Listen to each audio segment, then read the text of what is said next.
Hello and welcome to the Heretic Mansion, a Shin Megami Tensei podcast. I'm John, your host. I'm Patrick. I'm Ant, but you can call me Neos. I'm Andreas. I'm Quincy. And I'm Dad Pixel. Right, and on this episode we have a very special guest with us today from Cathedral of Shadows. Hi, I'm Katsu. It's been That's a right. while since I've been on a podcast. That's right, it's an honor to have you here, Katsu. Yeah, it's no problem. All right. So, we have a lot of topics to discuss today. Well, kind of. We actually have a topic that's kind of not really SMT related that we'd like to get out of the way first, although it's Fire Emblem related, so I guess it's kind of SMT related because of the crossover. It's relating towards like the whole reveal of Fire Emblem Echoes and why we're kind of just hyped for it. That's and most of the other stuff that happened in the Fire Emblem Direct. Yeah. Just like to get out of the way. Before we get into our main topics, that's what we're going to talk about. Yep. Yeah. All right, so if you guys have watched the Fire Emblem Direct, they reveal a couple of games. First off, Fire Emblem Echoes, Gaiden Remake. Gaiden is the second game in the series. Next to nobody in America has played that game, except for people who downloaded it on the internet. Yep. There was Fire Emblem Warriors. We still have no information on the game. We just know what it looks like. Fire Emblem Switch got announced. Fire Emblem 16, and It's 15. 15. Is it 15? I thought Echoes was 15, and the Switch game is 16. Oh, okay. It could. Wait. Yeah, New Mystery is the 12th game, and that's the remake of. Yeah. I kind of got struck with Mang's math right there. All right. And then they announced Fire Emblem Heroes, which is a gacha mobile game, and they announced this poll not too long ago for the whole Choose Your Legends event. Whoever is the top-rated male and female get their own costumes in the game, and the number one ranked male and female are not Awakening or Fates characters. Womp womp. Thank God. Yeah. It's Ike and Lynn! Yeah, boy. Yeah. Nobody from Fire Emblem 4, but at least it's not somebody from Awakening or Fates. Yeah. I mean, Yeah. That It's is pretty very- good. Like I was just looking at the list, and I was really surprised to see Lynn and Ike be up there. Actually, Ike. I mean the Path of Radiance and Radiant Dawn. They're amazing games. So, I mean, more Ike. I guess the better. I guess everyone was expecting like Camilla, Tharja, Lucina, Yeah. waifus. Yeah. Female Corrin. Well, they Aren't they are like on the, on the top 10 characters? Yeah. Well, Yeah. they're on the top 10 list, but no one expected Lynn because No one expected Lynn. because Awakening and Fates are super popular. Yeah, but- not even Fans didn't expect not even the Lynn. grandpas expected Yeah. Lynn. However, like the West did start off with Blazing Sword, and it's not like Blazing Sword wasn't well received in Japan. So Yeah. That's Yeah, another what surprised everyone is that Dorcas is more popular than male Corrin. yeah, Even the, yeah. even the Japanese are stunned at the fact that Dorcas is somehow on the list. well, it's because of the original the first Fire Emblem commercial in North America. What had was it the Dorcas and the one Yeah. guy poisoned his mutton, and that's Yeah. a meme. And yes, The gongs of war are waiting. No man can be trusted. What happened to Dorcas? Poisonous mutton. And then they all just start laughing. It says, trust no one. It had nothing to do with Fire Emblem, but okay. yeah. That was like the greatest commercial ever for a game. Yes. I started watching that commercial. It was a good commercial, but It was. yeah, the Heroes polls. It's nice to see some variety, especially in the males. How you have a Shadow Dragon Marth, and then you have like a frame in there. Yeah. And Like, Robin, what's- Takumi, and Donald. Donald. Freaking Donald. Yeah. Yeah, Donald. I was surprised to see him on the top 10. If you know Etika, he streamed Fire Emblem Awakening, and he kept praising how awesome Donald is. So Yeah, Donald gained a huge following because of his stream. Also, Robbie probably. pushing Yeah. the Yeah. Donald vote. To see Roy and Hector up there as well is surprising. Yeah, like Hector I alone. really want Hector to win, but if he doesn't win, that's fine as long as it's not someone from Awakening. Yeah. Fates. Yeah, that's pretty much me at the point. I'm not. ranked 4. I'm not honestly surprised to see Roy there because of Smash. Brothers. Smash Brothers propelled him to meme status, so he's going to be high. Yeah, he's going to be there no matter what. Though, I mean, Also, it's not like we. Well, I don't know. I can't say for the rest of you guys, but it's not like I dislike Fates and Awakening. It's just those aren't the only games in the franchise. Exactly. Yeah. I mean, I'll go on record to say I smashed a copy of Awakening and I will never beat that game. But Fates isn't bad. It just had some bad direction as a whole. It had a lot of bad decisions. Exactly.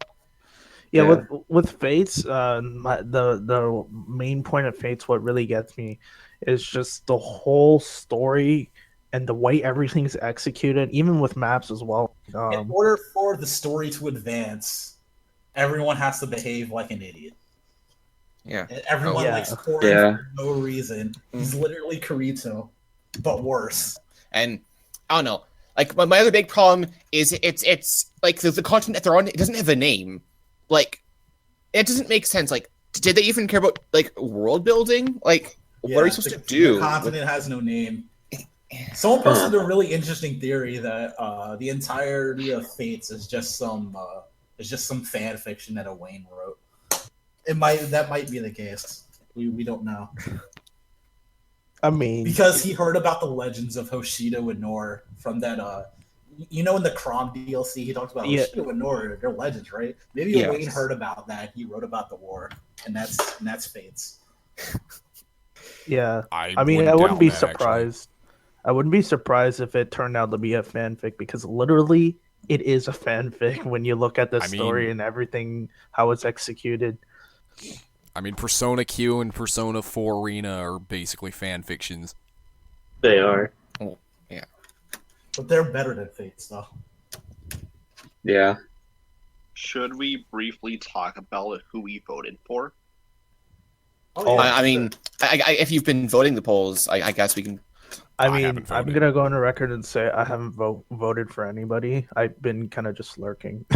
I was gonna vote for Dream, but Patrick said he'd kick me from the SMT group if I did. Please. I will go on record to say I did say that. Well, here's the thing. You don't have to tell him. I mean, you could just low-key go in the darkest corner of your basement, pull out your phone, and then just vote for her. Close off the app and then not done with it, and then not screen cap it. No, but that kind of takes the fun out of it, doesn't it? I can't go and say I voted for this person. Let's see. I voted for Hector, Athena, Ephraim, Sigurd, Titania, Lynn, Jafar, and the rest are Lynn because I need to make sure she stays in the top spot. And also, well, I was going to say the only Fire Emblem game I've actually finished is Path of Radiance. Which that's good. It's not a bad one to have only played. I mean, there's enough of the Fire Emblem community that's only played Awakening and or Fates. So, my first game was Shadow Dragon. So, my first game was Radiant Dawn. My first game was Path of Radiance. I played Fire Emblem 7. That was my first one. Yeah, that's a good game. But no. Yes. So far, during the polls, I have voted exclusively for Conley from Fire Emblem Gaiden. That's great. I voted. I mean, Patrick, you're literally just throwing away your vote. Yeah. It's okay, because I am screen capping this in hope that someone will play Gaiden because of this. That's all I want. And ironically enough, I've started playing Gaiden so that people won't call me out for not playing Gaiden. And Gaiden's fun on easy mode. I'll play Gaiden when the remake comes out. When the remake comes out, I probably Same. will play it, but like not get too far in it. Because currently right now I'm trying to finish up some SMT games, mainly Persona 5. If anything, I'm getting it day one, and I'm gonna record it for strategic focus. Yeah. Also, shilling strategic focus. If you want to see superior strategy RPG gaming, go to strategic focus on YouTube. Supreme. Supreme. I guess I should say who I've been voting for like the past couple of days, and I kept quiet about it. All right. Yeah, go for it. I have been voting for the first 3 days just for Ike from Path of Radiance. The fourth and fifth days, I voted with Patrick. I voted for Kamui because, fucking why not? Great. I appreciate it. And right now my current votes have all been Lynn as well because I damn well Good. sure do not want to see that waifu bait get first. Yeah. Yeah. Lucina needs to be stopped dead in her tracks. The Lucina menace must be stopped. I've been voting for Lynn just kind of from the beginning because my only game that I've played was 7 when I was like 10, and I'm 19 now, so that was a while ago. And I started replaying it again, but it's gonna take some getting used to after adjusting from Fate's Conquest, which you still haven't finished. I don't know if I will. Chapter 20 is tough. It's pretty easy. Just don't be like me and overcomplicate it. Because once you overcomplicate it, you screw up the whole run, and you might as well just restart from the beginning. That's what happened to me. I had to restart 3 times on my very first run because I made one major mistake. Then after that, I went to beat it 12 times. Kill me now. Okay. I'll take your advice then. Beat it on Lunatic. Yeah, don't play it on Lunatic. I mean, I didn't beat it on Lunatic. I beat it on hard. I've beat it on Lunatic twice, although I was actually grinding. Oh boy. As for me, I voted for everyone from Awakening just to piss off Patrick. Congratulations. Oh my Which god. I voted for Sigurd because he's pretty fire. Yeah, Oh. Sager's pretty smoking. He's pretty lit. He also wears Timbs. He also wears Yeah, I heard he likes to grill with Arvis. Oh.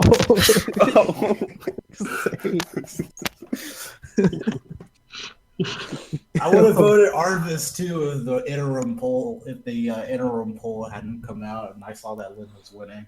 I would have been like, okay, time to put a vote in for Arvis. Grill master himself. All right. I guess we could segue into the next bit. Yeah. Yeah, we can. So now that brings us to our first main topic, and that is the development of Tokyo Mirage Sessions and why it got it didn't necessarily get delayed. We just didn't really get any answers or any information for a long time after the trailer, and why it was completely different than what we expected it to be.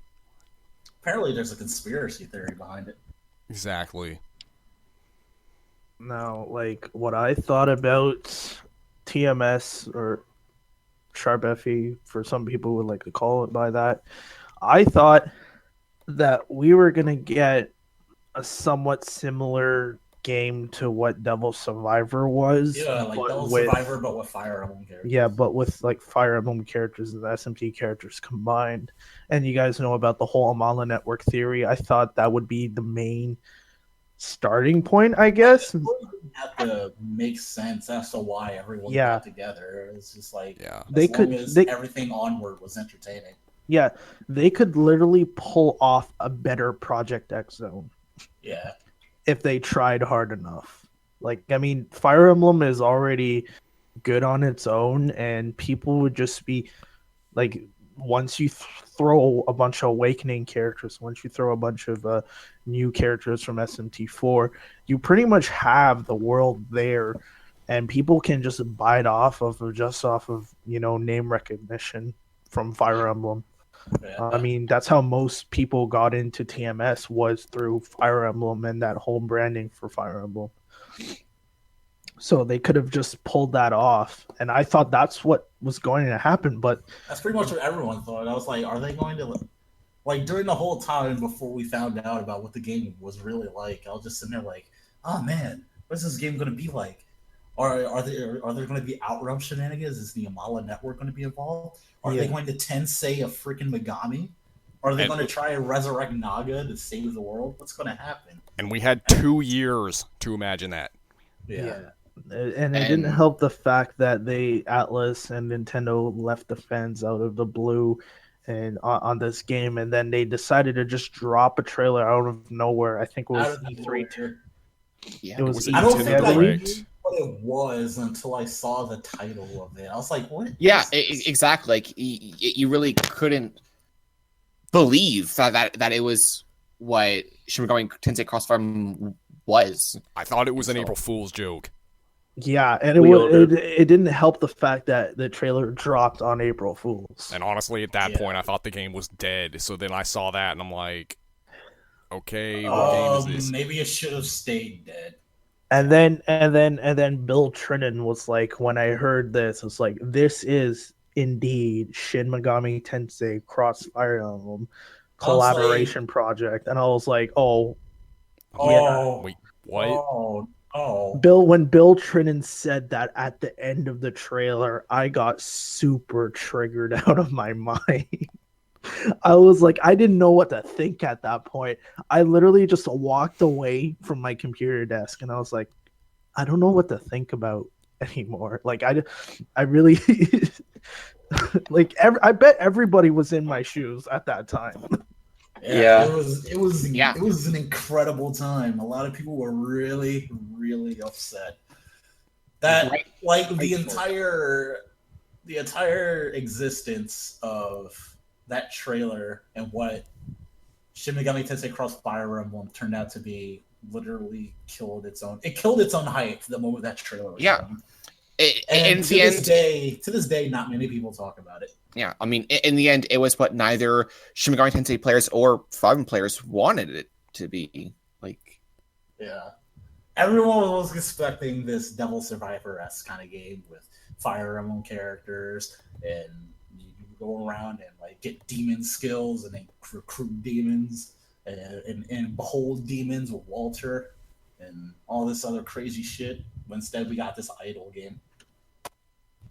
Right. Well, I mean, going back on that, there's an article on Siliconera which talks about how the development evolved into Tokyo Mirage Sessions, and it says the producer was actually planning to like make it an actual crossover, but then they were having trouble, so they decided to capitalize on the strengths of Atlus and make it like a modern day RPG thing. So they pretty much turned it into a Persona game with Fire Emblem. Persona X Love Live. Yes. Oh god. Featuring Crumb from the Fire Emblem series. Most of the SMT core mechanics are there. I mean, yeah, the SMT core stuff is there. It plays really similar to DDS in a sense. Like, most of the dungeons itself look really, really like DDS-esque type. I don't know. Like, when I just started playing the game, I just had this like feeling of Digital Devil Saga while I was playing it. Just it's with like the gameplay. It's like if the people who designed the levels for Sonic Colors made the dungeons for DDS. That's what it makes me think of.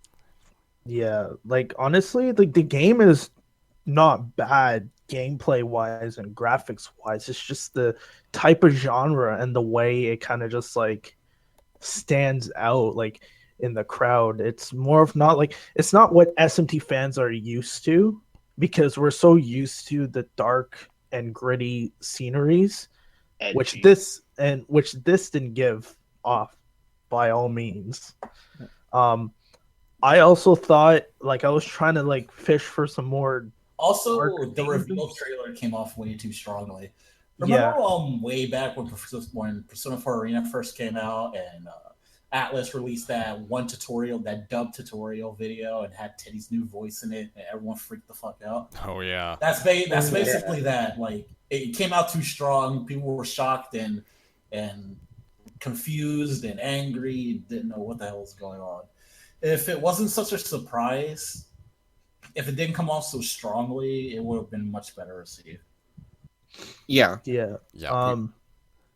Yeah, go ahead, John. Well, that's the thing. That's what they should have done. They should have just kind of eased us into it.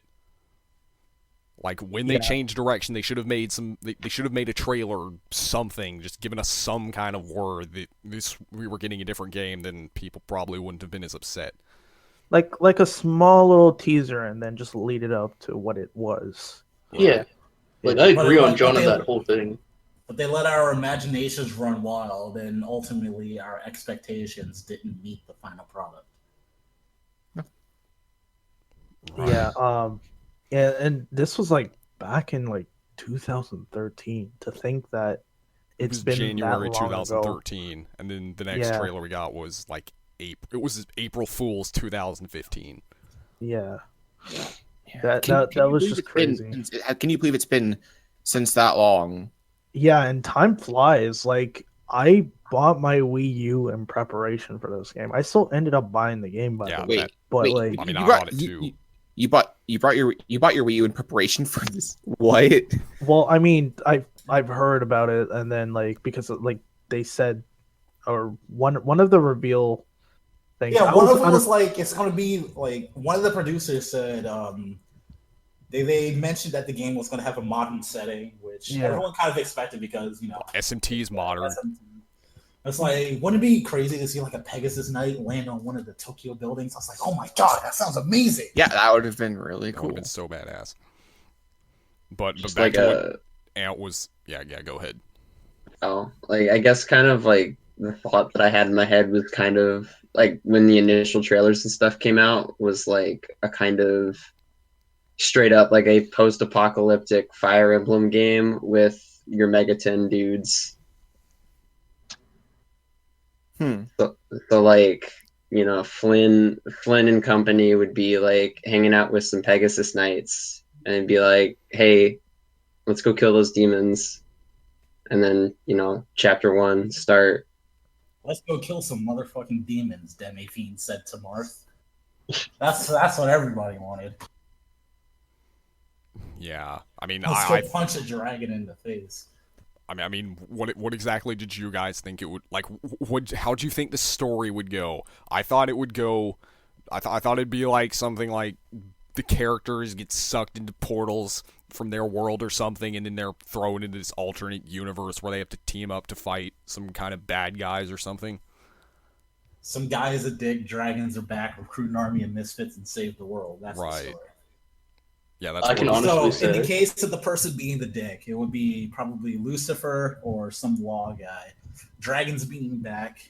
Well, dragons. Dimension-hopping dragons. The army of misfits is your Fire Emblem SMT characters. And you might save the world, depending on what ending you get. White ending all the way. All right, but I mean, back to what Ant was saying about him buying a Wii U just for the game. That's one of the reasons I think this trailer was announced so early. It's like, like the Wii U wasn't selling too well. It wasn't selling as much as they'd expected. So somebody from Nintendo came in and he was like, all right, guys, the Wii U's not selling as well as we had hoped. Let's come up with this kick-ass idea that's going to get everyone hyped up and buy a Wii U. So then somebody was like, how about a crossover between Shin Megami Tensei and Fire Emblem? And then he was like, yeah, that's perfect. Put together a trailer and we'll air it on Nintendo Direct in 2 hours. Yeah, and that's leading into the conspiracy, like what you thought. Honestly, this was right after when I finished my first SMT game, which was Devil Survivor 2. Like, I played the crap out of it. And then I was like, oh, crap, I need some more SMT, right? And then when I saw that trailer, I was like, this is a perfect time to buy a Wii U because I was literally saving up the money already to buy it. And, like, this is when I didn't even have a job. Like, I was, like, literally just picking up pennies and seeing what I could grab and just buy this console because it was something that I was looking forward to. And I don't regret my purchase. Like, I love the Wii U to death. Like, I have so much fun with it, with my time with it. Like even though the Switch is coming out like in what 2 months, I believe. Well, it's obviously going to be 1 month from now because it's literally going to be February in a couple days. Yeah. But yeah, like honestly, the Wii U is such a great console in my opinion. Like it's really underloved in my and also like people not buying it, like I understand like there's not much games, there's not really that push to buy the Wii U because it's been left out in like I guess a console war or whatever you want to call it. But like I don't know. This is probably like the Wii U is probably one of the purchases, or was purchased in to look forward to TMS. Other than that, like the game itself is okay. There's not much I could say about it. It's just there. You guys want to play? Go ahead. It's an RPG on the Wii U. Yeah, I think that's the one thing people dislike about it the most. It's like it's just another RPG. Yeah, and the fact that the themes like that they use, it's so generic. It's like when you compare it to something like Love Live and like I don't know what else games are really like flashy on their fan service. Omega Quintet. That's Love another Live. idle game on PS4. Well, flashy with their fan servers. You mean like Senran Kagura? Yeah, Senran that's Yeah, what I was that gonna too. say. That too. That I mean, too. it's no. This game has nowhere near as much fan service as Shinran Kagura. Yeah, Senran Kagura is. I mean, really, in terms of other it idol takes that games, spot. it's really just like Love Live and then Idol Master. Love Live, Idolmaster, and some other one. Yeah. Right? That Miku Hatsune one I think you're thinking about. there was a No, not Project Diva. It's another one that I think it's like Show by Rock or something like that. there was Oh. there was a Koei Tecmo game I saw on Facebook a while ago that looked really similar to TMS. The appeal, though, I'm not saying like the battle system, but I'm sure idols are insanely popular in Japan. Don't get it twisted now. Yeah. If this game was like an idol RPG and marketed as that from the get go, it would have probably sold. It would have probably sold decently well. But the fact that it was initially marketed as a Fire Emblem and SMT game, then it became an idol game. yeah, that's really going to change a lot of people's minds. People were rightfully bothered by it. Also, the fact that it released on Christmas Day in Japan, that affected. I don't know. I'm not too sure if it affected sales, but I heard it did really bad. Yeah, it did It astronomically did pretty bad. poorly. The It actually Japanese sold don't better really- in North America than it did in Japan. Yeah, The Japanese don't really celebrate Christmas for one. Well, Christmas is kind well- of like a day for couples in Japan. Yeah. Well, the thing is, like, for Sharp FE not selling well, like, the two main reasons are it's on a console, and Yeah, it's on a goddamn console. That's yeah, number and one. it's the big thing is it's on a console. Games, like, if you're putting your game on a console, you shouldn't expect it, like, as a Japanese like game developer, you have to expect it to not sell as well as like a game on a handheld because they just sell better. Right. That's just the way they're. is it safe to say that Apocalypse did better sales wise? Yeah. than Oh yeah, it did Yeah, much it did. better. It blew the sales out the water. Yeah, because like I had a feeling because like this was back when like I didn't look at the charts because due to the fact that Europe didn't have everything calculated at the time because it was just finally releasing in Europe. But yeah, like I'd assume Apocalypse did better in a sense. Japan, like in comparison to its predecessor, it didn't do well. But like over here, when I just started seeing like GameSpot reviews and then everybody just reviewing it, and see, what was it? I read a nice review on Christian Gamer, the site that I didn't expect to go. Had a great review on Apocalypse. The guy reviewed it as a gamer and then reviewed it as a Christian gamer. I thought that was pretty cool. In my I remember that one. Yeah, that was Yeah. a really good review because he wasn't like it Wasn't was just like a bashing normal. the game because it had demons and junk in it. Yeah, Yeah. but like he reviewed it with both sides of the spectrum, and I really liked the way how he, like, I don't know, he tackled both sides, and it was really well done. Like that's what made me feel happy inside to see that Apocalypse did so like it gave a nice impression on people in North America when it came out. So I mean, TMS, I mean, that's the thing. I really just hope for the next time when they start revealing stuff, like I hope this 25th anniversary thing doesn't turn out to be something that we're waiting consistently for, like just like over for a long period of time. I hope Yamai just throws out something and tells us what it is, right? Not really right away, but just give us like that build up to what it is going to be, because like we have all this time to speculate and see what this like the 25th anniversary project is going to be, and that's a bad thing because look what happened to TMS, Right. and look what we got. Like that's something that we shouldn't like really just speculate, just let it happen. Speaking of of thing. that, Watch we it should be like segue into another Atlus game that had a weird development cycle. Oh yeah, Persona Persona 5. Yeah, Persona 5. I mean, John, you can start us off. Yeah, I will, because I'm still kind of salty about it. So, if you haven't been following Persona 5 since it was announced, basically what happened was we got this big Persona 5 stream where they announced Persona Q, Persona 4 Arena Ultimax, and Persona 5 at the very end. Oh, yeah, Persona Q, Dancing Persona 4 All Arena, Night. and Dancing All Night. Yeah, I was forgetting one. But yeah, at the very end, they announced Persona 5. So what we got was like a trailer that had a red screen with some chairs on it, and it said Winter 2014 for PS3. Me and Rosin stayed up all night for that goddamn reveal. Yeah, I watched the reveal too, and then like an hour later, well, it wasn't an hour, but you guys had like the next podcast episode up. Yeah, it was freaking insane. Yeah, but anyway, so the trailer said Winter 2014 for PS3. So, okay, that's a year from now. So, but after that, we got no word on it at all. Even after Winter 2014, we didn't get any word on the game. It didn't show up until January 2015. Yeah, during was it a Sony press conference? Yes. Yeah, it was a yeah. Sony press conference where they revealed that it would be to the PS4 as well. I can't. Wait, was it? Because I remember in sometime in 2014, I heard that Persona 5 was going to come on the PS4. Yeah, it was confirmed in the Sony press conference. Okay, but we Yeah, didn't it had actually.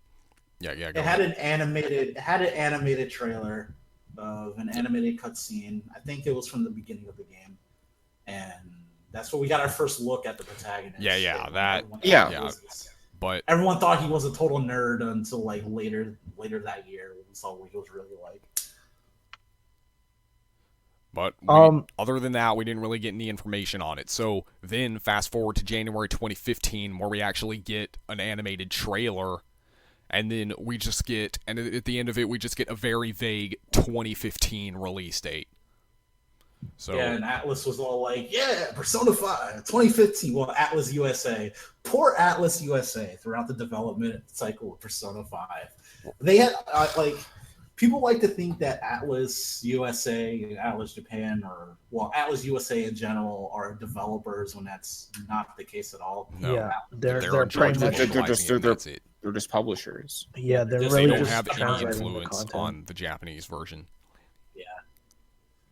All they really have is like Yu Nanba, who is the president, who communes with the Japanese Atlus branch every now and then. But outside of that, they don't really have anything. So Atlus was like, yeah, 2015, it's coming out. And then Atlus Japan announced the 2016 delay. And then Atlus USA was like, well, 2016. Yeah, we got... Then they announced the release date, in that it was coming like a week before Final Fantasy 15 was supposed to come out. And then Atlus USA once again had to delay the release to 2017. Yeah, because for the North American version. The reason why they delayed it was quality assurance, because they screwed up Apocalypse on release, and I thought that was they had no excuse to screw up Apocalypse. They had to be 7 honest. months. They like the development, or sorry, the localization of SMT4 took around 2 to 3 months. Yeah. Apocalypse shouldn't take that long. I mean, hell, even TMS, that also took 7 months. And it wasn't even dubbed. It wasn't Yes. dubbed and it took 7 months. Yeah, It's and ridiculous. it's kind of funny how like ever since that Sega just bought them over, they've been doing this. I don't know. I guess they're really tardy. Yeah, I mean, there's nothing really I could like put on them because like we could just speculate how Atlus USA runs their branch and how Atlus Japan runs their branch, but we don't understand like what goes on during the life cycle or their work environment, how it goes down. But like I feel like Atlus USA has been taking on so many localization projects from other companies that Like they didn't have time. Sega. They didn't have time to look over their actual like own titles like SMT4 Apocalypse. Instead, they were localized something. I'm sorry. Yeah. Instead, they were localizing something like Stella Glow. Stella Yeah, Glow yeah, that Stella got a Glow. special edition, and then King of Fighters and all that stuff. And I'm like, where's Apocalypse? Why is it taking you so Yeah, long to for do a it? while. King Like, of Fighters, I was afraid we King were of gonna get Fighters, I get because they localized King of Fighters 13, and Yeah. that did really well. Atlas is Yeah. marketing how King of Fighters 13 go to Evo a couple of times, so yeah, SNK was so probably like, yeah, let's get Atlas to do it again. So that's yeah, like Well, it- Atlus does pretty good localizations for the most part. yeah, but like, but does it really worth that at the cost of one of your, one of your flagship. like one of your flagships? Well, I'd say SMT is not really a flagship because it's really niche, but it's still a flagship for Atlus, regardless. But like, don't you find it really weird just putting that to the side just to do somebody else's work? And I mean that's what really got me in the end. It's like I feel really bad in a sense that like it's come to this. Like, I mean, in the real world, yeah, King of Fighters objectively makes more money than, what SMT would. But like, I don't know. I really don't know. I hope when, the anniversary comes out, which we'll get onto later, there's an article about Yamai, but yeah, when that anniversary comes out, they're really prompt and really eager to be a part of what the SMT anniversary is, in a sense. I mean, EO5 is another, like the Etrian Odyssey 5's 10th anniversary happened lately, and they've been like pretty much quiet about it. Actually, they didn't say too much. What happened to like? Okay, I think I understand why Atlus is doing this, where they show off a game early, don't talk about it, delay it, and then it comes out. Right. Because Square Enix did it. Square Enix is doing it. If you guys recall, there was an article where Tetsuya Nomura said that Kingdom Hearts 3 and Final Fantasy VII Remake are still a long ways off. The man himself admitted that Kingdom Hearts 3 was revealed too early, and Final Fantasy VII Remake's trailer, the E3 2015 one, was made with a couple of guys and Yoshinori Kitase overseeing them. They showed it to they showed it to a board, and the board approved of it, and then they just slapped it on to the E3 show. And Tetsuya Nomura didn't even know he was part of the project. The game hadn't even started development in 2015. Oh, that's crazy. But Atlus is doing the same thing Square Enix is. They see what they're making, they get really excited. They get so excited they just have to show it to everybody. They have to show it to their fans. They're like, yeah, this is going to make our fans happy. Please look forward to it, guys. Because fans have been begging for the FF7 remake for a long time, ever since we got that tech demo at E3 2006, I think. So pretty much Atlus is starting to fall for the Square Enix trap, where they get too excited for their games, they reveal them early, and they realize too late, that there's too much work that still needs to be done.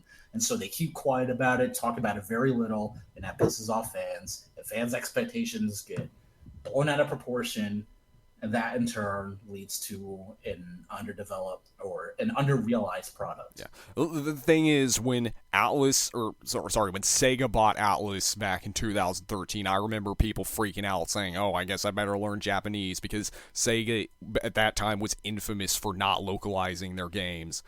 Yeah. Now, the Sega buying Atlus didn't stop them from localizing their games, but it definitely slowed them down. Yeah, definitely. Yeah, or maybe they didn't slow them down at all. Maybe they just encouraged Atlus to show their games earlier. I don't know, but Yeah, I mean, the Tokyo I guess Mirage so. Sessions, that was before Yeah. Sega bought them. And even then, Nintendo was in the race to buy Atlus as well. That might have, to be fair, that might have been one of the reasons Tokyo Mirage Sessions ended up like it did, because it was during a time when Atlus was going through financial troubles, and then they got put up for auction. That probably halted the development a little bit. There's so many factors that can contribute to why TMS ended up the way it is, but like ever since that whole auction with Sega, I believe, like I really don't know what to put on Atlus now. Like, I don't want to say they're bad, because like they're definitely not. They're definitely not. Like, they're just going through this state. But I hope for this year they don't screw up. I really don't want them to screw up. Yeah, I really don't want them to, especially with the 25th anniversary of SMT coming out. Because they're kind of doing the same thing with that Switch reveal. Right. It feels like they're showing a game too early when not much development work has been done. That's what I was telling people on Facebook. I'm like, well, don't get too excited yet, because it's probably going to be a really long time before we get any more info, much less the game. Okay. Well, okay. I had to step out for a second, but I feel like even though it's another situation like Persona 5 and FE, I feel like it was important to show that, like, to give JRPG fans something to eventually look forward to on the Switch. Yeah, SMT fans in general as well. Some reassurance that there's going to be content that they would want. But here's the thing: the anniversary project, or the project during that time, was hinted after the development of SMT4 Apocalypse had already just finalized. They just said, like, the developers said in a Famitsu article, we have more ideas, but we didn't have time to put them into SMT4 Apocalypse, or SMT4 Final, as it's known in Japan. And that's why we kind of just they started drafting from there. I'd assume they started drafting this project, and which is why you just see a 3D render of the Doi Odin in that trailer. And I'd assume that like the two projects had correspond, because this might be another game in the like SMT4 timeline. It could be a whole new, game, universe. Or a whole new universe. Because after Apocalypse, there were a lot of theories that this was the last game that took place in this timeline. Yeah. So like this game could be just reusing the assets from Apocalypse, or not really reusing, but reimagining them in a 3D environment. And that's nice. That's nice to see that, they're taking advantage of what Doi has been giving for the artist wise, for design wise. And it's it's nice to see it. Like, it's nice to see that Doi is stepping up and taking charge of the mainline art, because honestly, it's not that bad. I know Kaneko's pretty much dead at this point. Let's just be real here for a moment. We haven't heard from him. He hasn't worked on... Well, I mean, I know he's worked on anything, but he hasn't played a major role in anything since Strange He's Guy. more of the overseer and supervisor when it comes to these things, and I think people should just respect that that whole thing, because he's really not going to come back. Also, the two controversial artworks, which were SMT4 Original Lucifer and Medusa, they weren't drawn by Doi. Yeah, drawn by the guy who did Garo, Mark of the Wolves. and also Kamen Rider Deno and Kabuto, I believe. Yeah. It was Yeah. a guest artist. They were kind of in Apocalypse. They were kind of redesigned by Doi. Yeah, Doi redesigned. Yeah. Yeah. And I mean, it's like Doi and Kozuka, the composer, they're doing a good job. I don't see that they're not screwing up mainline. They have this idea. Like, you could say that Apocalypse took the shonen route, but like, it's not bad in any means. Like, if they wanted to take, like, this is probably like they wanted to experiment. So let's just say Apocalypse was just an experiment. They had it there. Like, the story was a little weak at some points, but like, it was suspected because you had to keep that mixture of that balance of the shonen and of the edginess in the like, and the whole theme in general. I mean, I have no problems with the story. I felt like it was okay, but like, I can still see I can see some flaws with Apocalypse's story in general, and why certain things aren't really explained. Hopefully, when they come out with this project, if they do somehow hint to Apocalypse and SMT4 in general, and maybe take jabs at the first three mainline games, then go for it, I guess. Like, I can't wait to see what this is, really. I feel like it's something that's going to represent the whole mainline franchise in general. Like, they're probably going to try to throw on some callbacks to SMT1, SMT2, SMT3, and obviously 4. But yeah, that's what I'm hoping for. If they have a draft before they made that trailer for Nintendo, if they had a draft prior, if they were in development working on it prior, then it's not going to be another Square Enix. It's not going to be like another Square Enix situation where because they just make a trailer, show it to the public, and then start working on it. But here's the thing. That's if you call back to when SMT4 Final was revealed, they revealed it in this way that, like, the game was pretty much finished when they were revealing it. Yeah, look, like, it was already almost near completion, and we got gameplay and stuff. Yeah, so it was shown off, and it was shown off in the best way possible, because you had the Twitter campaign going on, you had the website breaking, like, shattering, and it was so great. Like, it was the way how they orchestrated everything was like planned, and I like the way how, like, the Maniacs team did that, and it was, honestly, it was great. Hopefully they will do the same thing when it comes to this website, because I'm thinking they're probably going to do a similar concept to where you have that Twitter campaign and you just retweet to open up a new reveal thing, because kind of like how they did with the music tracks, and where they would open up the links, and or with the wallpaper, they would also open up a wallpaper if it hit that much retweets on Twitter, because that was a creative way they did that for SMT4 Final. They're probably going to do the same thing with the 25th anniversary. Okay, well, we got way off topic, but going back to Persona 5, the thing is, Persona 5 got announced. It was after the Sega and Atlus merger thing. It got announced on 2013.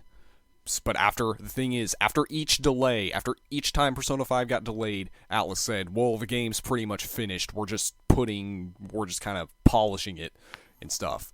But the thing is, does it really need to be delayed that long to put the last polish on it? Like, did it need to be delayed 3 times? The worst delay was at the bottom, when it was basically just delayed so like they could secure the rights to dual audio. That's the worst blow. It wasn't because of dual audio. They said it was because they wanted to make the dub as good as they possibly could. I don't believe that for a second. Neither do I, but that's what they said. I believe it's still the dual audio Yeah. license, and I think up to this point they don't even have the license yet. They were actually just working on just getting the legal documents together. Because here's the thing, like people argue the fact like it's so easy to just get dual audio, but No, it's it's like not. audio is so easy to get. it isn't. Dual audio is. It isn't because like they have to go through like it's it's not like Square Enix where they do all their dubs in house, Yeah. where they can just interchange with each other because it's literally in the same building. Like it's totally two different entities. Yeah, because- like so because Alice outsources. yeah. And they do most of their voice acting recordings in other studios that are not in house. And the same thing that was done in Japan as well. They have to grab the license from there in order to use it in their game.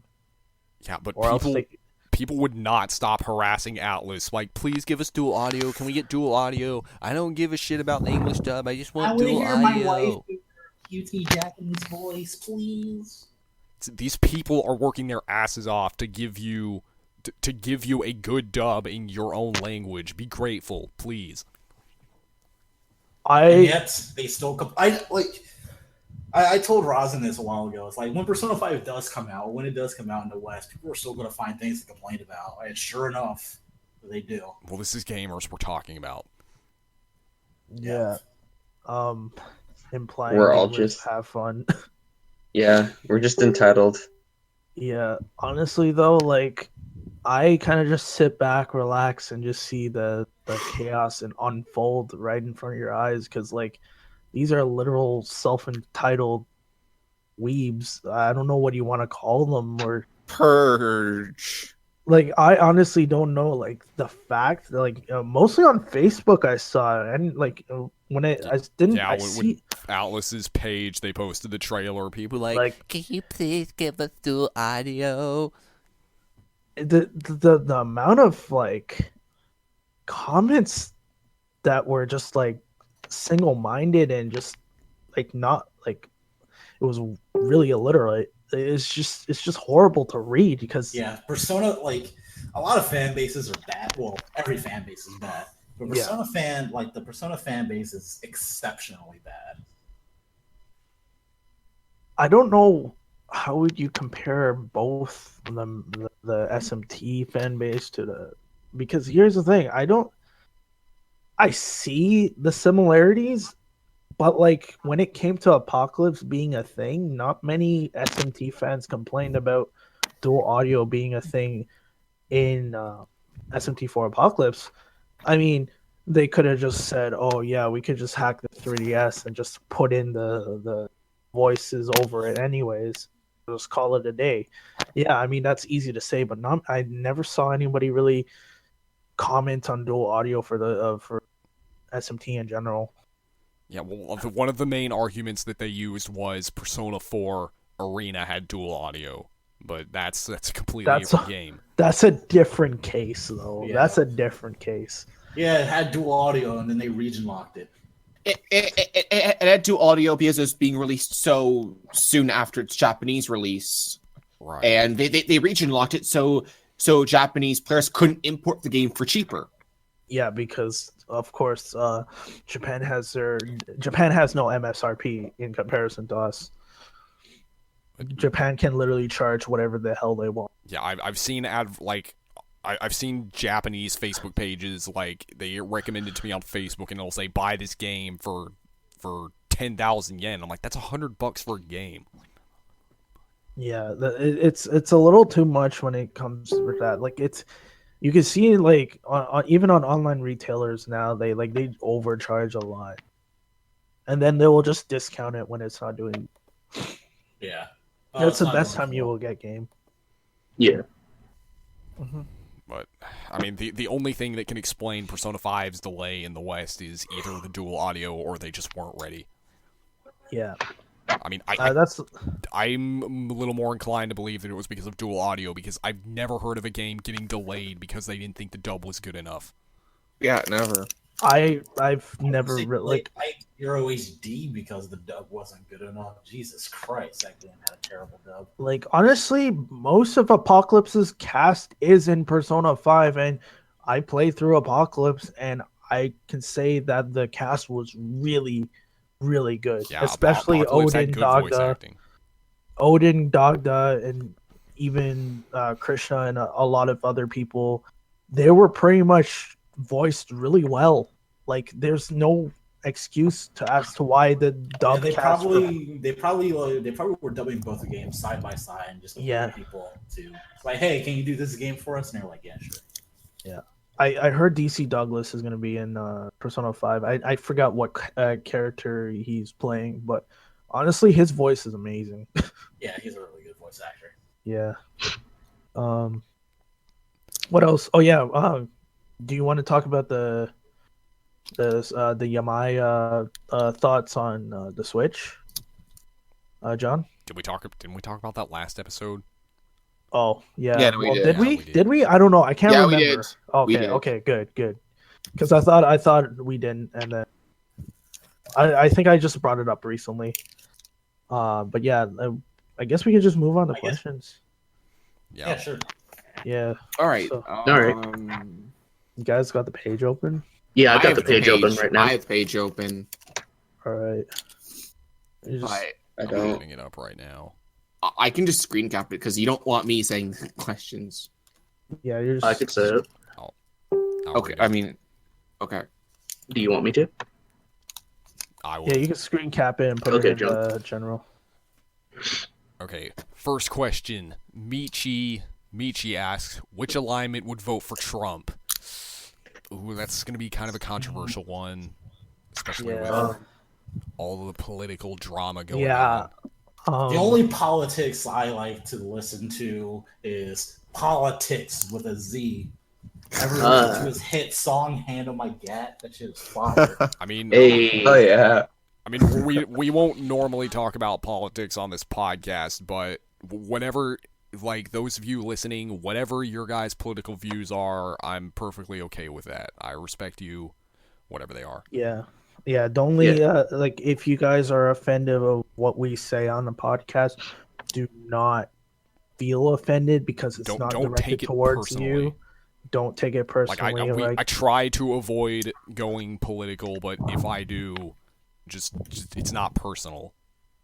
It's nothing personnel, kid. Yeah. As Dogga would say. But yeah, what alignment would vote for Trump? I feel like all of them would vote. I feel like all of them would vote for Trump for their own reasons. Yeah, everybody has their reasons because like the Trump ideals are really, really universal. The way you think, the guy gets to you in some form or some way. Yeah, the wall is to promote American nationalism, which would promote order.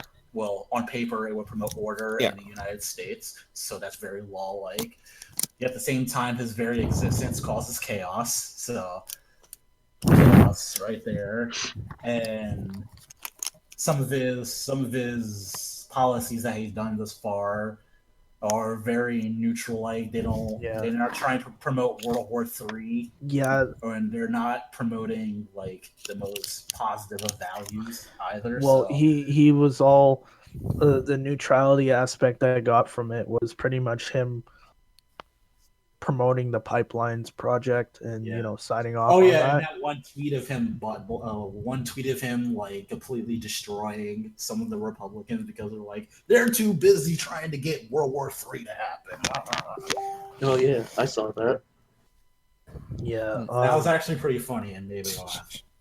Honestly, though, when it comes to Trump, I don't really care what he's gonna do. Like, I'm just really curious on how he's gonna run America. Like, so far he's done a lot, not too much, but like a lot of things that he's like just like stuck to when he was getting into I mean, he's fulfilling his campaign promises, which is rare. which is pretty much the number Whether one thing. that's good or bad is up to you. Yeah. Honestly, I don't think it's bad. I just want to see it unfold see how it goes, because I'm really just intrigued to see how he's gonna run this country. If he's gonna run it underground, or if he's gonna. This is going to be the most interesting 4 years the United States has ever had. Yeah, quite a while. And I'm just gonna say, like, don't worry about it. People shouldn't really worry about what he's gonna do. When the time comes for anarchy, you're gonna see it. You're gonna see it unfold. Yeah, remember how he was all like, "Yeah, we should bring waterboarding and torture back," but then he went and hired a Secretary of Defense who's against torture. That shit was wild. Yeah.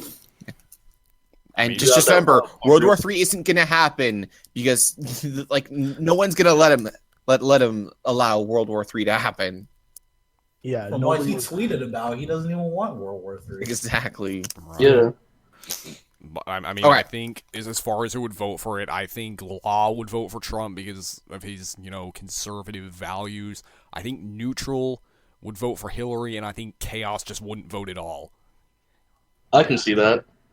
Yeah, I can see that somehow. That's the thing I can see. Yeah. All right. So thank you, Michi, for your question. All right. Okay. So Aaron asks, with Mainline most likely getting SMT5 on current gen hardware, do you think that the series could benefit from more photorealistic human models as opposed to other Atlus games like Persona 5, Catherine, TMS? He said RMS, but I'm guessing he meant to put TMS. Yeah, to use TMS. anime graphics. I'm not referring to change in design, but realistic anatomy. Imagine Nashi drawn in the same design, but with realism, for example. So his character model kind of does in a teeny bit. It's like a halfway point. But basically, what he's asking, should it go for like what Western games do, most Western games, where it's just realistic, pretty much. Like how Final Fantasy. All the female characters have like boxes for faces. Yeah. Yeah. Well, like I think what he's trying to. Well, it depends on the game. Like a Final Fantasy approach, but in like an Atlus style. But honestly, I wouldn't think that would suit SMT, like the realism. Like if it's too real, then it's like I think the halfway point, which they've been doing for their character models. Yeah, like honestly, if they just pull another Persona 5 with cell shading, that would be fine. Except with not the, red and black motif. What they done with Digital Devil Saga was really good. That was okay. Most of the Kaneko graphics today still hold up and are still good. It's just that they could just build off of that and just apply it and make their own design language. I'd say whether what route they decide to go with this Unreal Engine thing, it's totally up to them. There's a part of me that wants to say that they're probably going to go with cell shading, but at the same time, they're probably just going to do something different so they don't look extremely close to Persona and Catherine. Yeah, I mean, the trailer, it didn't look like that's the direction they were going in. Yeah, but of course, the models have been reused from Persona 5. I've heard that was confirmed. Last video, I thought it was because it's not like they haven't done that before. Yeah, I mean, reusing assets is always a thing with Atlus, but I didn't do too much research into it, and then when I did when we did the last podcast, yeah, it was. I mean, I wasn't expecting that much. Like I'd assume, from the looks of it, they reused it. I'm surprised that they're. Well, no, actually, never mind. I'm not surprised. I was about to say I was surprised that the Persona 5 graphics transfer so well to Unreal Engine, but Unreal Engine is one of the most open source engines out there. Another thing to say with Persona 5's graphics engine, I think it's based on the Cryware engine, if I'm not mistaken. I don't think they've ever done something on Unreal. Correct me if I'm wrong. I don't think they have. Not sure. But now, as far as would the series benefit from going that direction, honestly, I don't think it'd be fitting for SMT because SMT has been pretty cartoony up until whenever they decide to do it. Unreal Engine can be pretty cartoony. Kingdom Hearts 3 is on. Well, I mean- Unreal Engine 4. Well, I mean, I'm not saying. Well, he's talking about the art. Oh, the art. Like you can do whatever you want with the engine, but as far as the art, that's what SMT's been. So I don't really see a reason for them to change it. But I'm not gonna boycott the game if they decide to go with realism instead. Hopefully, like what Katsu was just saying, just a halfway point in between. Like that would be fine. I mean, there are other Japanese games that do this as well, like Ace Combat and Dark Souls, that look pretty realistic. Yeah. Like, they don't use that cartoony art style that most people think of when they think of Japanese games. But, anyway, thank you, Aaron, for your question. Yeah. Alright. Dante asks, lo-fi house or vaporware? Vaporwave. Vaporwave. I think he's referring to music? Yeah, he is. Okay. I'm not too good with music terms. Neither am I. Yeah, me neither. I can. Does anyone know what he's neither actually of those. like? Has anyone actually heard anything like what he said? Like actually No. understanding it all? So. Vaporwave. Lo-fi, the definition for lo-fi is pretty much employing a sound reproduction of a low quality. I think I know what he's referring to. Do you like lo-fi house or what's the other one? Vaporwave? Is that a program? No, that's like a meme style music that's been going on for I think the last 2 years. Oh. If you've seen Macintosh 420 on YouTube, then you know what vaporwave is. Yeah. Good song. Personally, I like house because I don't know, I'm really into most of the house genre and most of the DNB genre as well. I like listening to I those. like a little bit of house and Yeah. That's all right. I like listening to those genres. Mostly I go on YouTube for my music. I don't really go with the mainstream stuff that plays on the radio. I'm not really into that. But yeah, the house has got to be for me. Vaporwave is nice, but at the same time, I don't listen too much to it. It's really nice. Like when you're studying, you just throw on some vaporwave music, and it's really consistent, and it just helps you. I don't know. Like I tried doing that the other day, and it really helped out. So Yeah, I like vaporwave. There's always the weird subgenres of vaporwave, like Simpsons wave. Yeah. It's freaking weird, but more power to you. I mean, I'm not. If you listen to. I'm not Oh, engrossed. were you gonna say something, John? I'm not engrossed in any of this like electronic music culture or anything like that. So I don't even know the difference between the two. okay. Do you For me, I kind kind of want to say. Oh, sorry. Yeah. yeah, John, do you kind of just listen to whatever's on the radio? Yeah. Well, No. I mean, I don't I don't listen to like popular music. Like I have a few bands. I listen to Pandora. Like I have some bands, and then it'll recommend me some others, and if I like them, I'll listen to them. All right. Like there's like this Yeah. one band that I've been listening to a lot recently. It's named Sabaton, which is a Swedish power metal band. Just so you can get an idea of what I listen to. Everyone has their choices. I know. But I guess for this question, I'm gonna say I do vaporwave as well because why not? It's nice to listen to. Yeah. Patrick, how about you? I don't have an opinion one way or the other. Okay. Okay. All right, so thank you, Dante, for your question. All right, I don't know how to pronounce that. Kyo. Shauda Silva. Whatever. Okay, I'll Oh, I know how to We'll read call it. him James. We'll call him James because Yeah, that's his James. old. Yeah. Okay, so James asks, how do you think the law alignment could be better written in the series since Atlus seemed to have a bias against it? And then in parentheses he writes, also, hi John. I'm like, hi James. But anyway, as far as well, I mean, I do agree with him that Atlus does seem to have a bias against law. What do you guys think? Yeah. Honestly, it's really there when it came to SMT2 and they reinforced it in Apocalypse. The fact is that they've been keeping this bias like going on for a while, and really law has been just antagonized Right. in a sense where it's like it's bad to go law. Like you ask any SMT fan, most of them will say neutral is their favorite, but if they only had to choose between chaos and law, they'd choose chaos because they hate law. Yeah.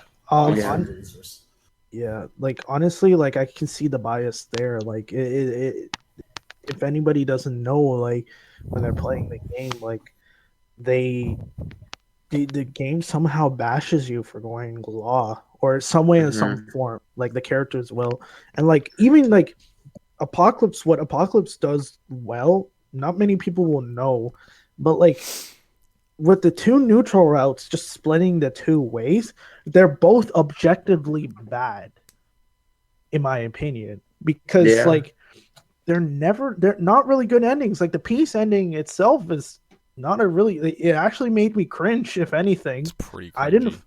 I didn't find it really satisfying of an ending. I like, oh, this is what they meant by neutral being good. No, I don't think neutral peace is good in the slightest. Well, but that's just my opinion. Hashtag Doggo was right. Hashtag Doggo was right. Like I didn't think it was good in the slightest. And when it came to Anarchy, I saw Anarchy was a little bit okay because it kind of stuck to what it was in the beginning and followed through to the end. But other than that, like Apocalypse is a prime example to show you what neutral is really about and how, bad it can be. But when it comes to like law, I never understood that bias. I never understood why it was so bad to go law, because even I went law in SMT4 for my first time. I thought it was okay.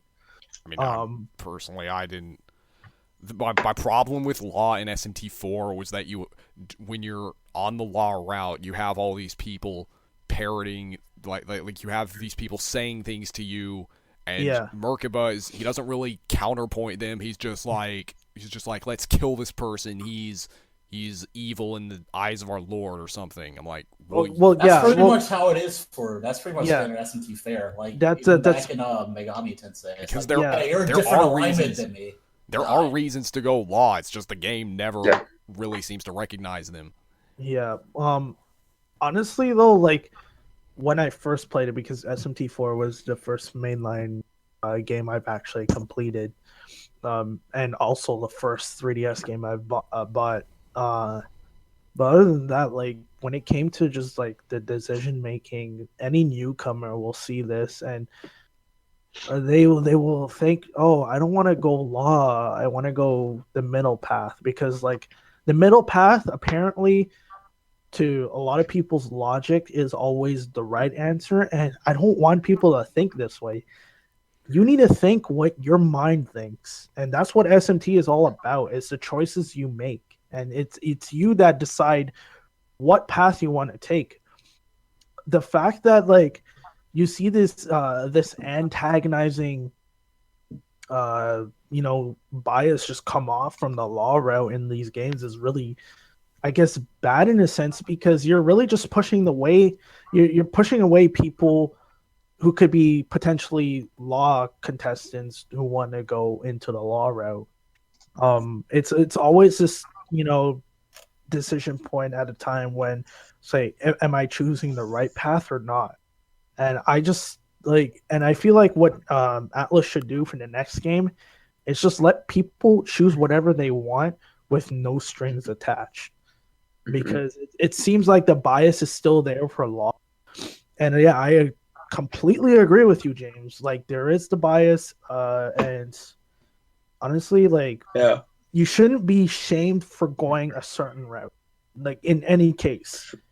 Yeah, I mean, there should be a little form of shaming, but like it shouldn't really just be the whole, image. What they should do is they should make it so that this ending is your choice. These are the good things and these are the bad things, but one is not objectively better than the other, which is what a lot of games seem to be doing, at least with law. Yeah, I want a justifiable ending for SMT Switch, or a justifiable ending for all routes of SMT Switch. I mean, it's one of the reasons Devil Survivor 1's my favorite SMT game, because it does just that. It doesn't shame you for taking one ending, except for Yuzu's ending and I guess Atsuro's ending. But as far as like the 3 main alignment endings, they're all equally good, and they all have consequences too. Yeah, especially when you play Overclocked. Yeah. I need to Overclocked finish that. Yeah, Overclocked I finished as well. I'd probably play Overclocked just for the hell of it again. Like, there was a lot of things I loved with the Devil Survivor series and how they handled alignments, because they handle it a lot better than the mainline, in my opinion. Because it stems off. It's like a tree, and then it just stems off into, multiple areas where it's like, this could happen or this could happen, and it's so diverse where it's like the endings that you get aren't necessarily bad unless like the ending tells you that it's like, yeah, you guys screwed up, you guys fucked up, it's a bad ending, but like you only know until you hit the end. When it came to Devil Survivor, which I thought it was pretty good. Right.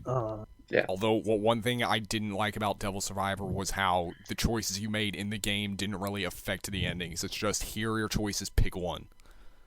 Like, there are some things you have to do to get the endings, but they're not hard to get.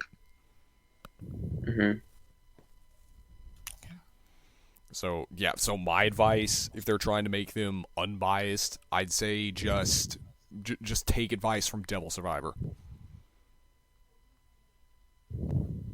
Yeah. If I could say something on this subject. Yeah.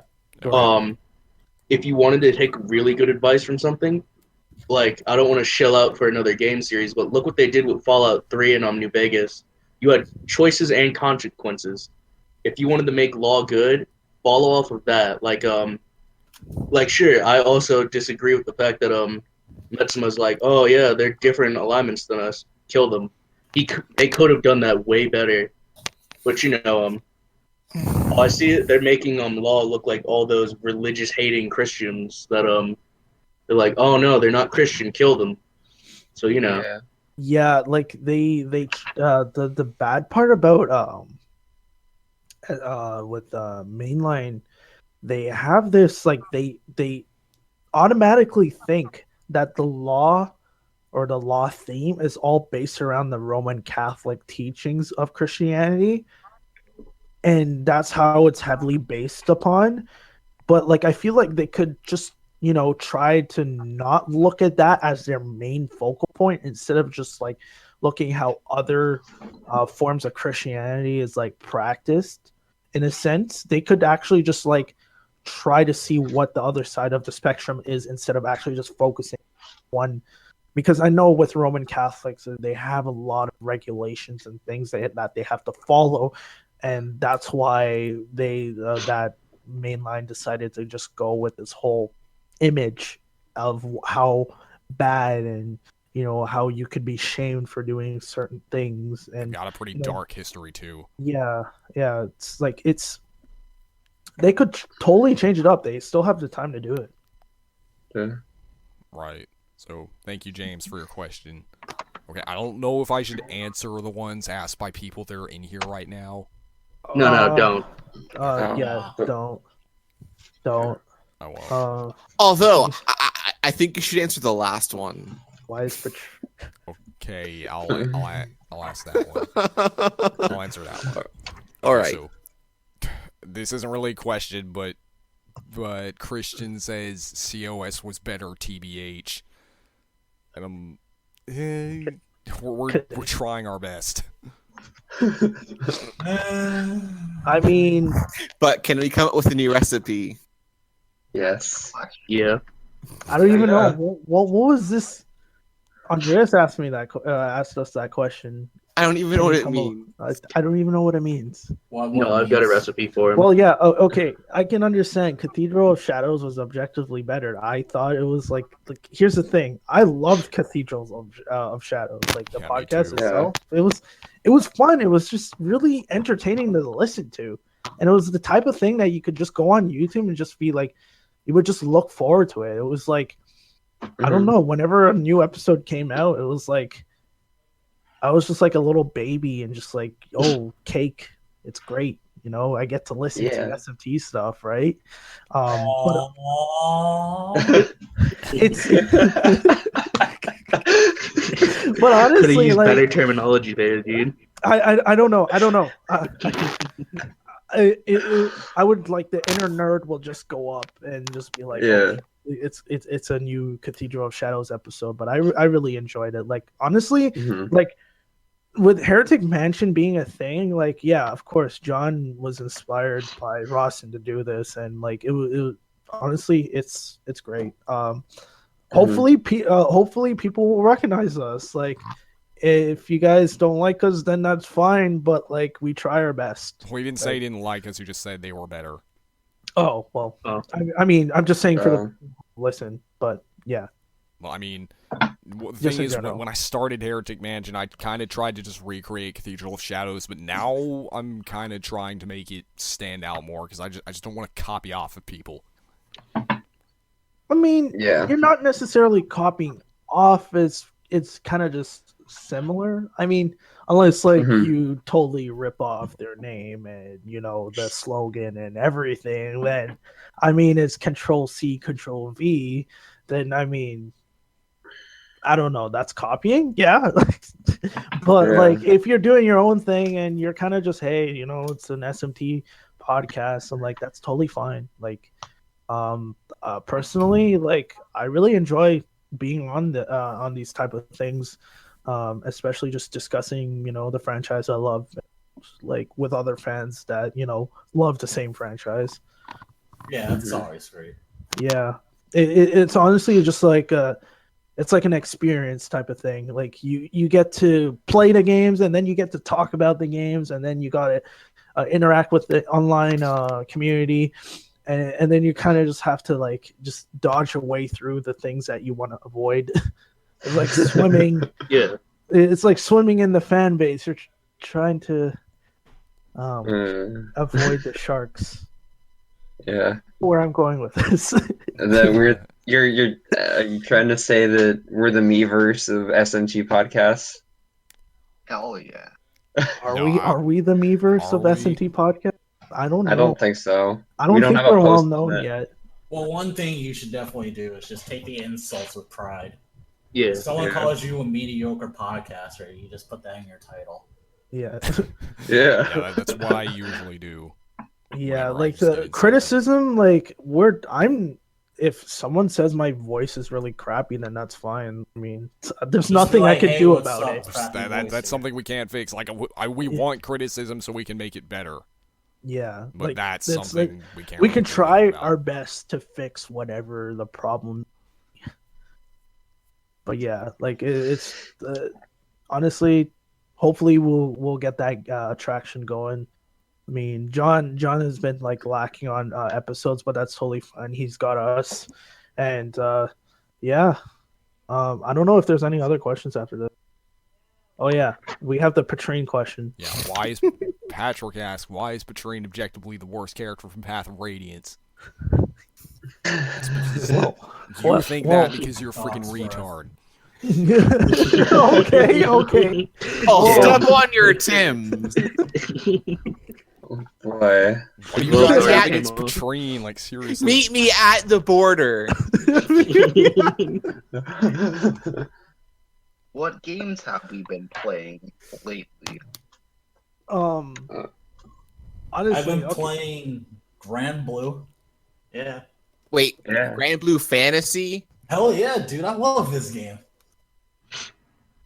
I don't know what Grand Blue Fantasy is. To be It's honest. weeb trash mobage.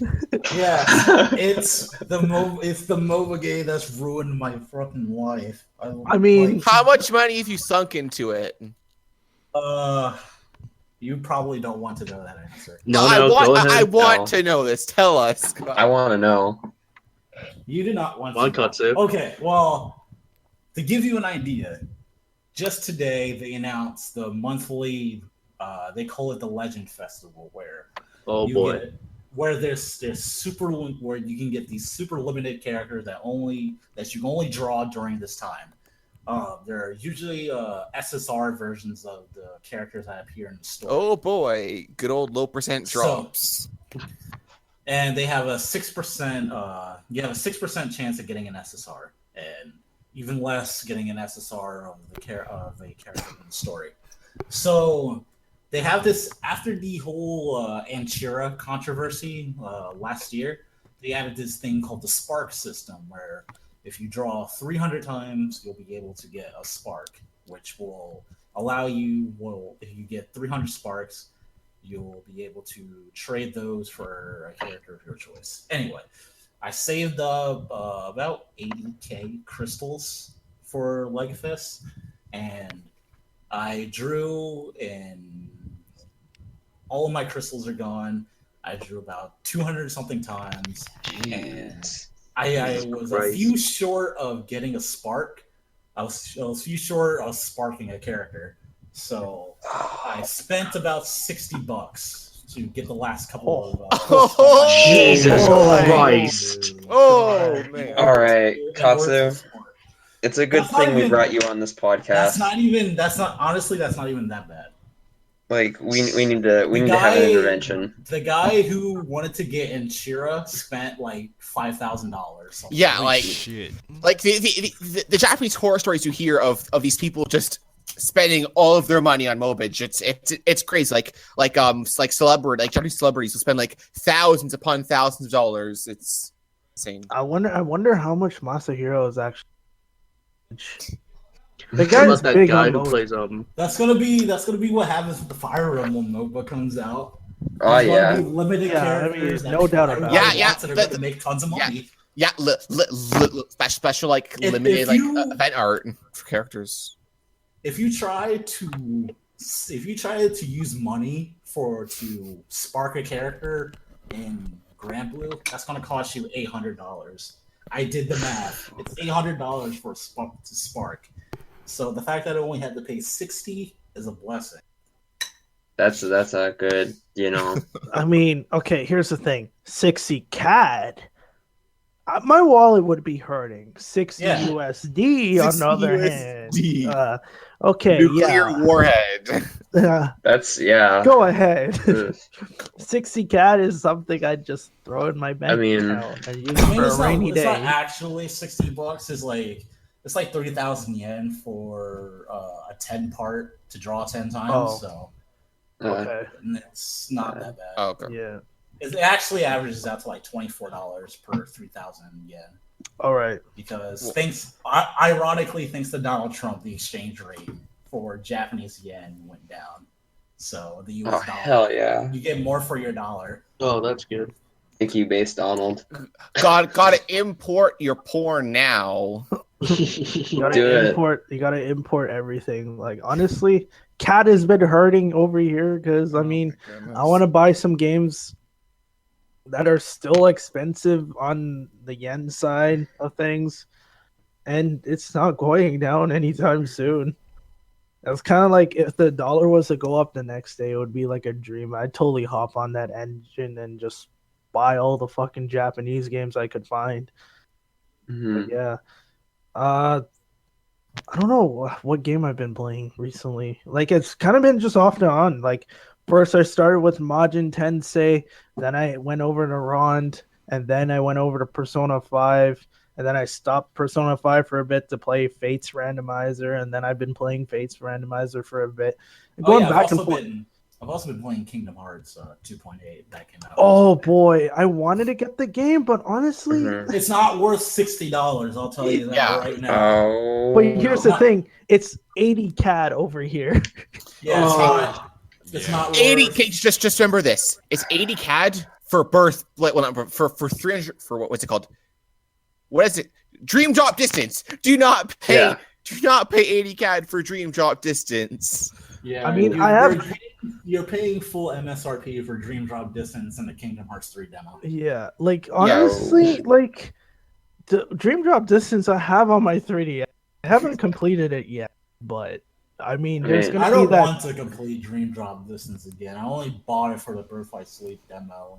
And, I don't know. Honestly, back cover wasn't even that good. Yeah, And I played. the Birth by Sleep demo is pretty good. There's still some weird stuff that they did in the game, but they're patching it. They're trying to iron out all the issues. Does it? So I'm glad Square Enix is paying attention. For example, until the patch that came out recently, bosses had there's this one recurring boss that had next to no tells. Like he just hit you for no reason. Ooh. You're just like, wow. Now they added tells to the boss, and it's so much more manageable. Yeah, die randomly. There's one thing I want to ask. Does it play anything like the Birth by Sleep Kingdom Hearts 2? Kingdom Hearts 2? Yeah, it plays like Kingdom Hearts 2. It has the combo system in Kingdom Hearts 2, where you can do two full combos on an enemy, and then they'll thank God. They don't do the Birth by Sleep thing. Because here's the thing, I heard the Osaka team was working on 3 and the demo. Yeah. So I was kind of skeptical at the fact that it's gonna play a lot like Birth by Sleep, but no, it plays like Kingdom Hearts 2. Okay. Even though Aqua's combos aren't suited for Kingdom Hearts 2, yeah, I mean, it still looks like she's doing Birth by Sleep combos, but she does. But the hit stuns like Kingdom Hearts 2. Okay, well that's a good thing to hear because I mean, I like. I mean, who doesn't like Kingdom Hearts 2? Like, it's one of the best games in the series. Yeah, it has one of the best combat. Has one of the best combat and an action game for the PS2. I might have to actually try it. I never got to play it. I played 358 over 2, and that was it. No. That was my first Recoded. game. I also played Recoded. That was my first game. Those are like the two worst Kingdom Hearts games. Yeah. So I actually like 3x58 days. Yeah, I did not like the story, but people don't like the gameplay. The gameplay is pretty AIDS. The gameplay was okay for me, but like, I can't understand why people hate it because it's on an inferior console and you're really limited to what you could do. But like, if I can get DDD or Dream Drop Distance for like on the cheap, is it worth it or?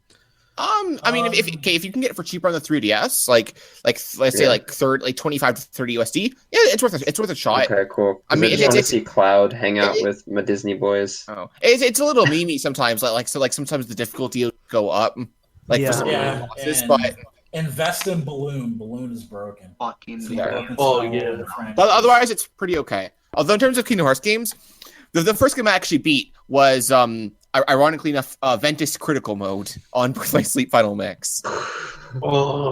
I beat Terra Critical Mode by Sleep. I beat all of Critical Mode. I beat all of them Critical Mode. Yeah, I'm playing through 0.2 Critical Mode, and it's really really hard. Oh, that's good here. Yeah, but it's good though. The challenge is back in Kingdom Hearts. Kingdom Hearts 3. I really hope that they took the difficulty from 0.2 and refined it a little bit more, so it could be challenging but fair. Yeah. None of these day one patches to fix crap. Yeah. Well, most games today do.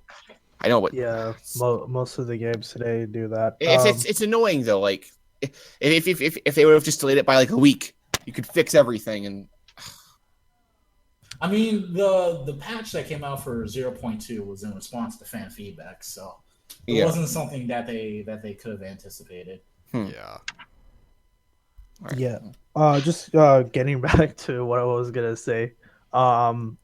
Persona 5 and Fates Randomizer. That's what I've been playing.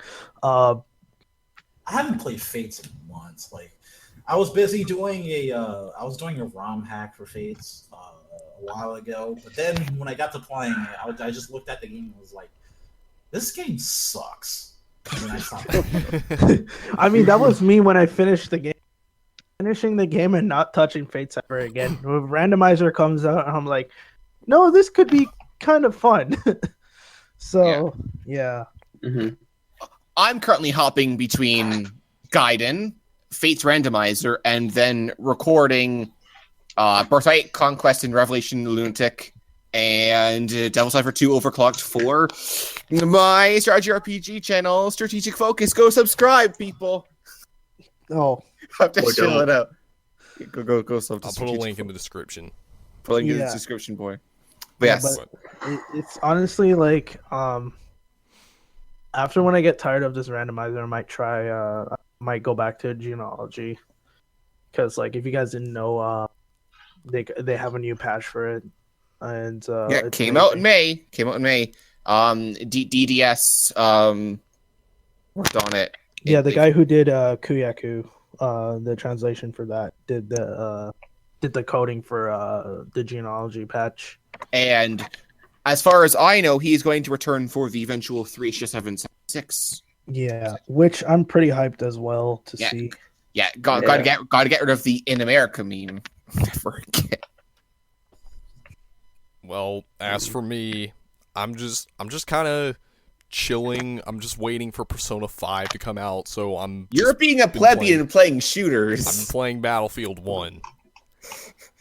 I'd also say Modern Warfare Remastered, but I got Infinite Warfare Legacy Edition with Modern Warfare Remastered yesterday, and it's fucking shit.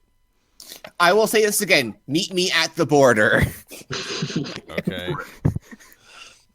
But, I mean, I guess I should go now, shouldn't I? Well, I mean, I want to like Modern Warfare Remastered, but the lag is incredible, and every lobby is infested with campers. Like, people camping in the corner, just picking you off as you go by. It's not fun. Good, scrub. That's what snipers are for, John. I don't snipe. I hate snipers too. Then you snipe. poke your head out of a window, you're pretty much dead. You got a MLG Quickscope 360 that those fuckers online. I think I'd rather just play Battlefield 1.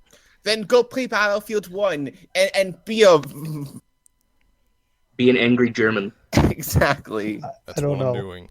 For some reason, every time I play Battlefield 1, I always get on the German side. For some reason. It's telling you something, John. I know. Go be the German that you really are. Alright, what about you guys? I have been doing Yakuza 0. I've been streaming fighting games and getting my ass beat relentlessly. And I also tried Resident Evil 7. Spoiler for everyone out there listening to this, don't buy it. If you like it, I fucking tell you this.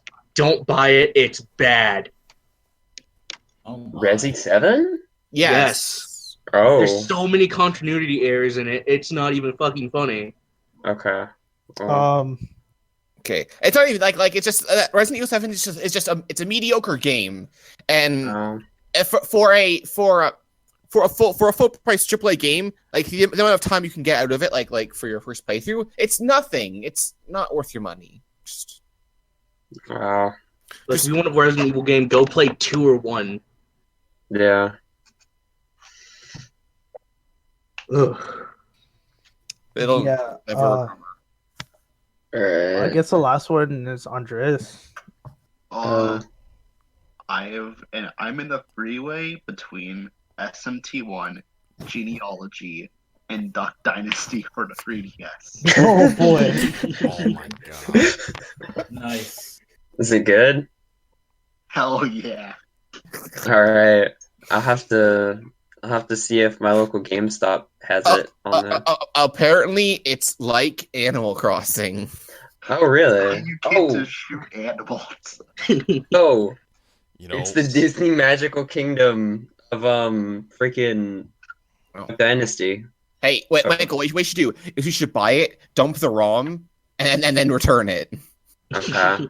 Dump the ROM and just No, you can find the CIA online.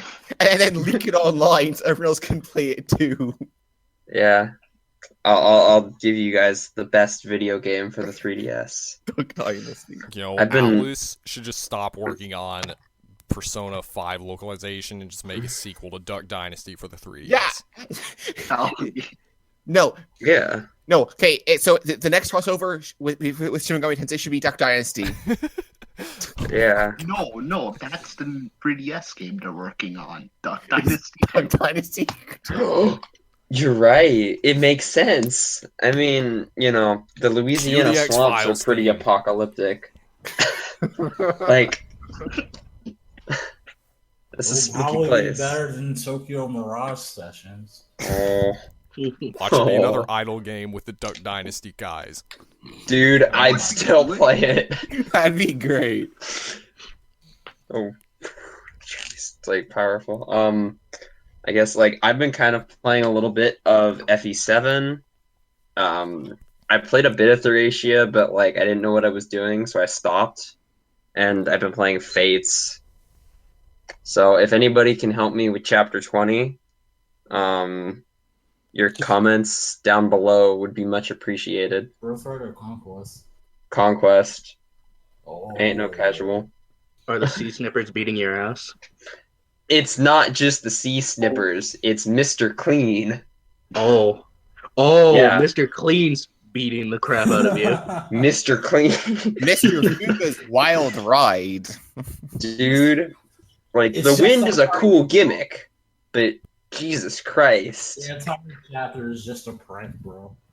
Yeah. I mean, it could be worse. Well, How could I mean- how could it be worse? You could be fighting two Mr. Cleans and his brother, Senor Clean.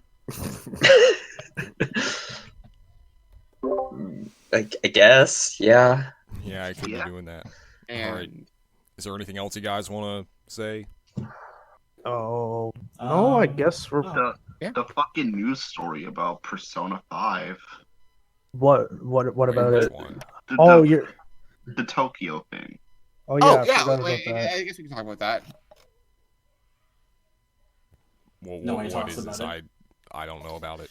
Oh yeah. So- Okay, so in Japan, people are defacing locations that also take place that Persona 5 uses. They're going on pilgrimages to go to those places and leaving trash behind.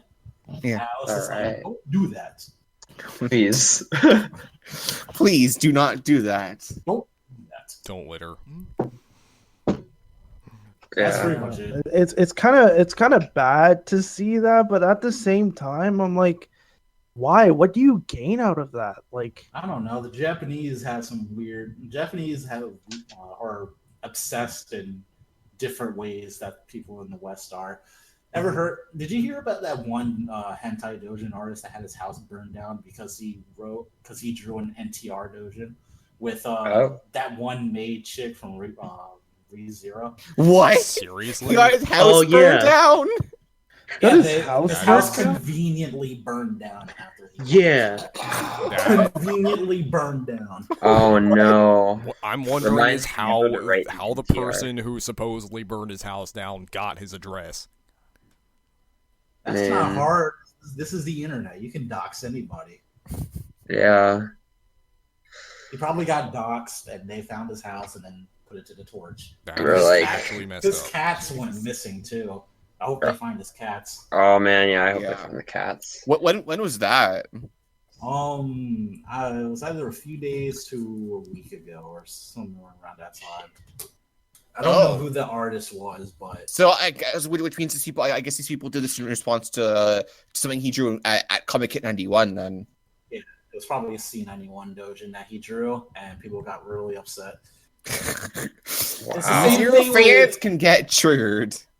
It's the same thing with like idols and and Japanese voice actors. Like, if an idol or a female Japanese voice actress gets a boyfriend or whatever, the fans just lose their shit and start sending death threats and try to like steal their cars and like break Oh, yeah. windows and all this crazy Yeah. stuff. You ever seen the movie Perfect Blue? Yeah. Yeah, that's pretty much what the movie's about. oh boy. Oh. It's like I got a lot of things on my list to watch now. Alright. Is that all? Yeah. Yeah, Yeah, sounds I think we're done. Alright. Right. Anyway, this has been the Heretic Mansion. Thank you guys for listening. Be sure to send Thank us you. questions in the Facebook group. Just be sure to join the Facebook group because we could always use more members. Yeah, if you, like I said in the previous podcast, it's kind of just there if you're in college, high school, or whatever, and you're not really using your Facebook for whatever reason, you could use it now just to have some SMT discussions. I'm totally fine with that. Like that's pretty much what its purpose or its intent is, really.